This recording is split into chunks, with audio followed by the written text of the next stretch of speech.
Bonjour à tous! 皆様お元気でしょうか？たかこです。ということで本日はですね、第2話44歳自然妊娠パリというお話をさせてください。実はですね、私パリに越してきて44歳で自然妊娠をいたしました。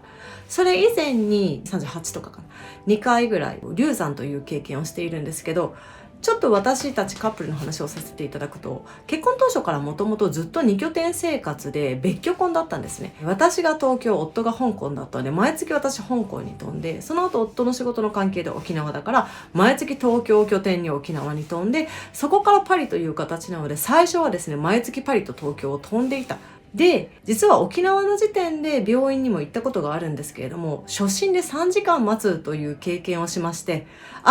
このストレスは半端ないなということで、病院通いをもうそこで一切やめることにしました。ストレスよりも自分たちのノンストレスの生活を選びました。それでもやっぱりまだ年齢的に可能性はあったので、女性ならご存知かもしれないんですけれども、排卵アプリ、ラルーンというアプリを使って排卵日をチェックして、排卵日に合わせて夫婦生活をするということをしながら44歳で妊娠をしました。ただ夫婦生活をするといってもですね、もともと一緒に住んでいないし、その排卵日に合わせて私は帰ってくるわけでもないし、さらに言うと女性ならわかると思うんですけど、排卵前とかって結構ストレスでイライラするんですね。なので喧嘩も多くてですね、その排卵日に向けて本当であれば性生活をというところなんですけど、そんなのも絶対無理っていうことも結構よくありました。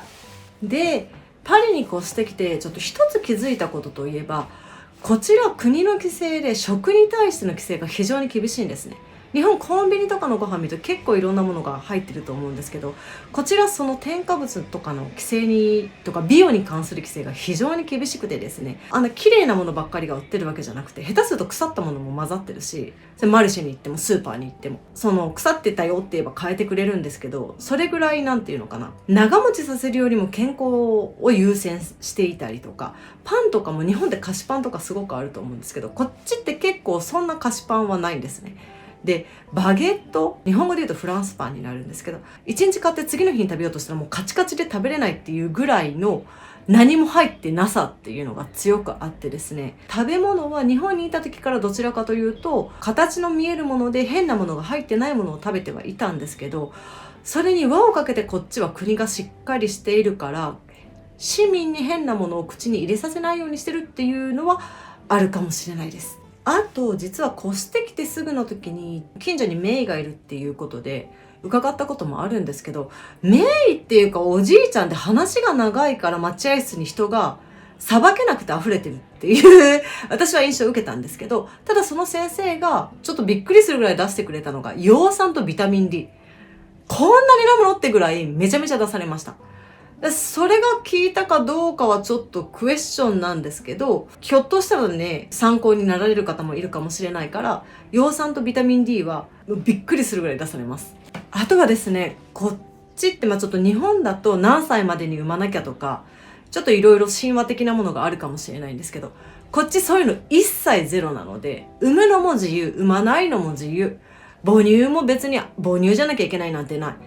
なんていうのかな、もうどっちでもいいっていう考え方だし、3ヶ月で基本的にはもうパシッて断乳して子供一人で寝かせるっていうような子育てスタイルなので、女性の方のストレス、産まなきゃいけないとかこの年だからっていうストレスが日本よりも全然少ないのかなというふうには感じました。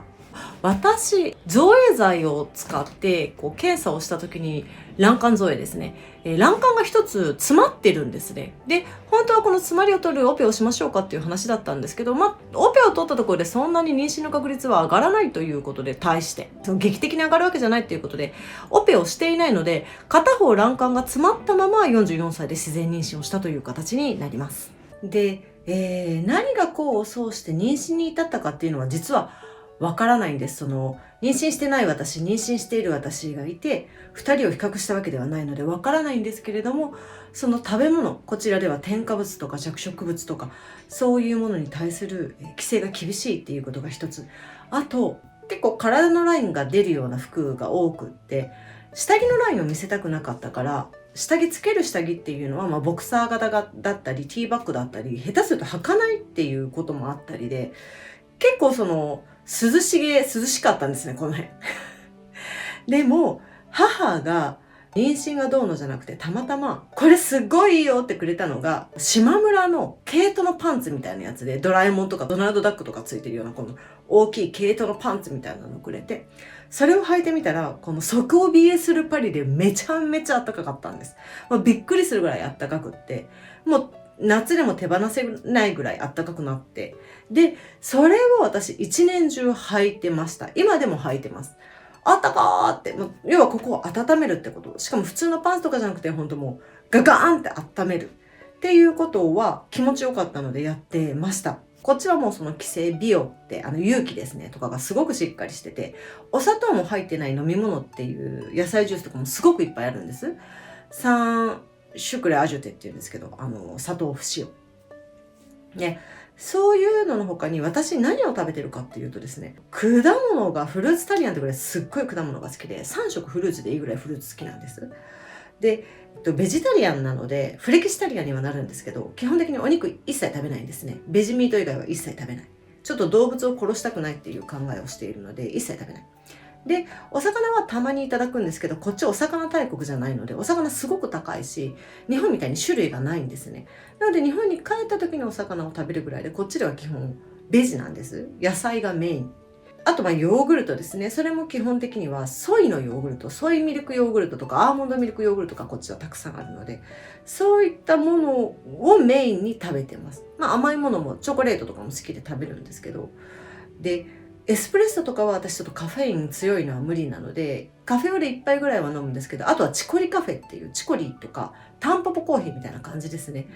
あくまでそういったものが好きなので取っているっていう認識で、食事の規制とかはしませんでした。してないですね、未だに。